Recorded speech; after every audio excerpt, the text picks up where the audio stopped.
उन्हाळा आहे आणि द्राक्ष खूप छान आलेली सध्या मार्केटमध्ये, त्यामुळे यांनी द्राक्ष छान आणलेले. मग मी द्राक्ष खाऊन घेतले आणि झाडझुडीची वेळ झालेली, झाडझूड करून घेतली आणि भांडे लावले. आणि जे आम्ही उपवासाच्या कुरड्या पापड्या केल्या होत्या त्यामध्ये डब्यामध्ये भरून ठेवल्या, त्या छान अशा टणटण वाळलेल्या. दिवाबत्ती केली मी. आमच्याकडे दक्षिण दिशेला मुख करून असल्यामुळे आम्ही दक्षिण दिशेला एक दिवा लावत असतो. आणि स्वयंपाकाचा बेत होता शेंगोळे. शेंगोळे नेहमी आईच करतात, मग मी आईला मला आज तुम्ही मला सांगा, आज मी सगळं करीन. मग तडका पण मीच दिलेला आणि कणिक पण मीच मळलेलं. छान असा तडका दिला, जिरा मोहऱ्याचा तडका. जराशी थोडं जास्त तळू द्यायचे ते, म्हणजे करपू द्यायच्या थोड्याशा आणि मगच तडका द्यायचा.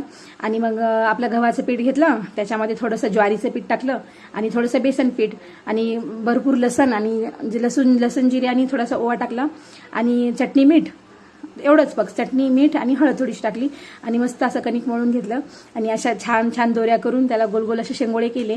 आईने मी आणि आईने दोघीने मिळून केले. आणि आज 2 मेंबर एक्स्ट्रा होते जेवायचे. यांचा आतेभाऊ आलेला, आदित्य म्हणजे माझा भाऊ आणि माझी नणंद. आमच्या घरी असं काही वेगळं करत असलेले, ती जेवायला येत असते नेहमीच. मग आणि शेंगोळे सगळे केले आणि उकळत्या पाण्या म्हणजे नाही का त्या उकळी आलेल्या फोडणीमध्ये टाकले. आणि हे जे आहे थोडंसं पीठ ठेवलं साईडला आणि त्याच्यामध्ये पाणी टाकलं, म्हणजे ते शेंगोळ्या त्याला मिक्स करून टाकल्यावर ते भरून येते म्हणून. आणि छान असे शेंगोळे शिजले. मग आम्ही सगळ्यांनी जेवून म्हणजे देवाला उपहार दाखवून घेतला नेहमीप्रमाणे आणि सगळ्यांनी छान जेवून घेतलं.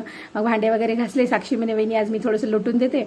मग साक्षीनं किचन लोटली आणि साक्षीच्या बाबांनी पान आणलेलं. मग आम्ही दोघींनी अर्ध खाल्लं. किचन कट्टा मस्त स्वच्छ केला आणि बाहेर शतपावली करत होतो, तर तेवढ्यात बाबूला औषध द्यायला पप्पा आले. मग बाबूने औषध पिलं आणि आम्ही शतपावली केले आणि मग ढगात गेलो.